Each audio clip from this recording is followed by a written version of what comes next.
All right, friend, if you want to guarantee that you don't make the money you want to make, that you don't make 5, 10, 15, 20K per month with social media marketing, with a coaching offer, with a consulting offer, this is the number one way that you can hold yourself back from doing that. I see this all the time. I see this with friends of mine. I see this with people I mentor, and those who understand it truly and embody it struggle with this for the longest time. So let me break it down. So I recently had a conversation with a friend, okay? Now, his problem was that the offer he's trying to sell just doesn't seem to sell. So he gets some people on calls, he doesn't close any deals. Like, he's really struggling to close deals, okay? So he's got a sales problem. But when we dig in a bit deeper and we look at, okay, has he been running this offer? Has he been promoting this offer? Has he been sending out marketing messages about this offer consistently? Not really. You see, he keeps changing his offer. Okay, so one week it might be, like in Instagram, the I help statement. People put it in their bio, like I help X get Y. Well, his I help statement changes a lot. So maybe every 2 weeks, 3 weeks, 4 weeks. So I understand what he was going through. I went through this myself. So what was happening was he would put out marketing messages about his offer, get people to book calls. Then he would take calls with those people. He didn't close those people. So then he assumed that he needed to change his offer, right? It's a very logical thing to get to, right? Like, you take 10 calls, close no deals, nobody jumps on it. They're all kind of vaguely interested, but nobody's like, yes, take my money, sign me up. Well, then, yeah, you'd think you have an offer problem. So he would change his offer. Now, when you truly break it down, if John had a call with you a month ago, kind of liked what you did, but, didn't jump right away, and you ended the call, well, John might need time. Like, most of my buyers, both in my agency and my consulting business, don't buy on the day of a call. They buy weeks, if not sometimes months later, and I've had people buy a year later. So what that tells me is that if he's not closing deals on a call and he's taking 10 calls, he probably has a lot of people that will join him but need time. So when John needs 2 weeks, 3 weeks, 4 weeks to not even think about it, but maybe just to save up money, to be in the right headspace, to mentally be ready to commit time and effort into whatever this guy is selling, then by changing your messaging every 2, 3, 4 weeks, you're probably preventing that. Because when John now comes back 4 weeks later and he's like, right, cool, let me message this guy again, let me see what's up. Well, by the time he goes to message you, he might see that your Instagram bio or the emails he's been receiving from you, right, about your offer has changed, or your videos have changed.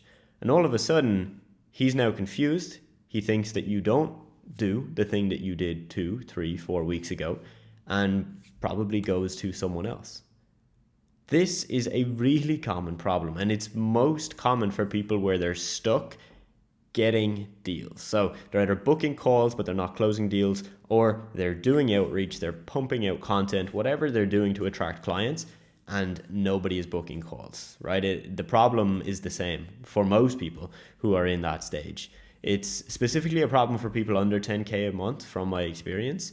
When you push past that mark, for me anyway, I understood more the longevity of the game. Like, when I got to my first 10K month, I understood that in the month I hit 10K month, well, there was probably a bunch of other people I spoke to that would become clients and would pay me money, but just not in that specific month.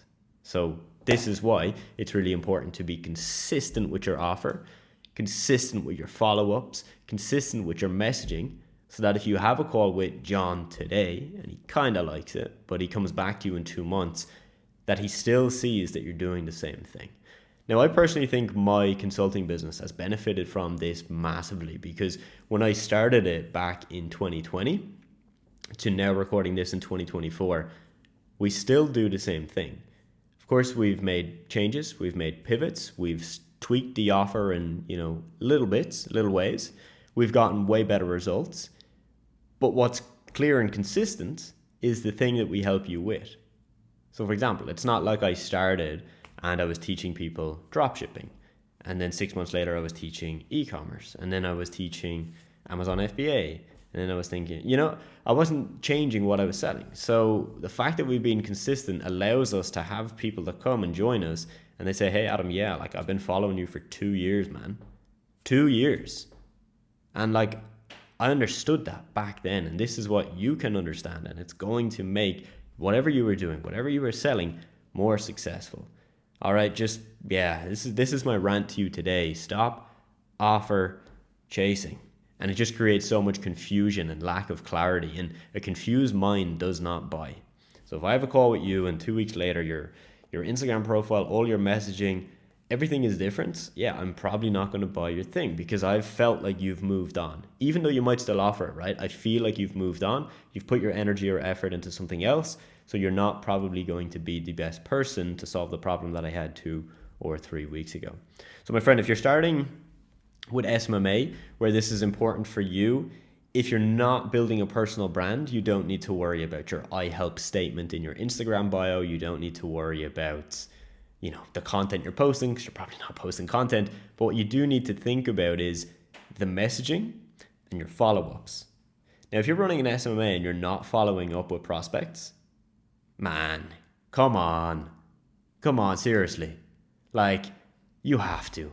You genuinely have to. If you don't, this is a cliche, you're leaving money on the table. It's just the way it is. All right.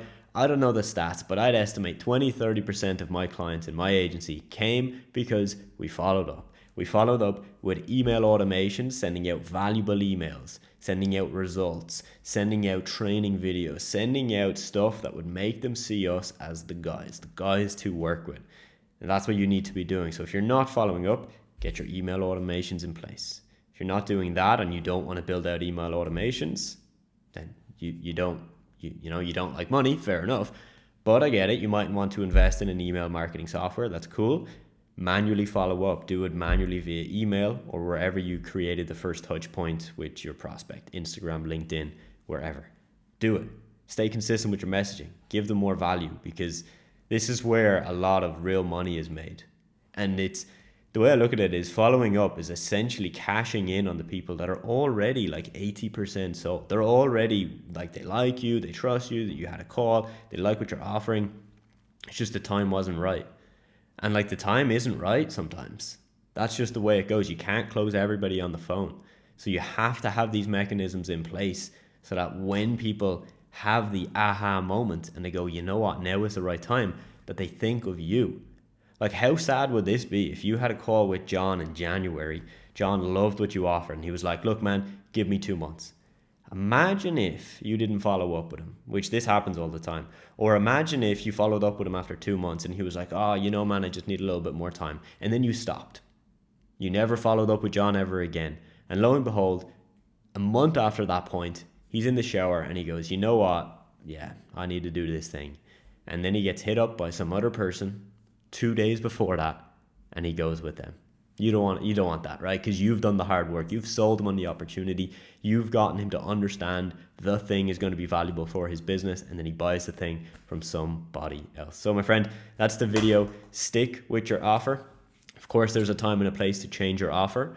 All right. So if you take 100 sales calls and you close no deals, yeah, fair enough. I think it could be a problem with your offer, but I'll be honest, you could give a good salesperson any offer and they could sell it, maybe not to the best of their ability, right? They mightn't close 40 or 50% of deals, but they'll still close a few.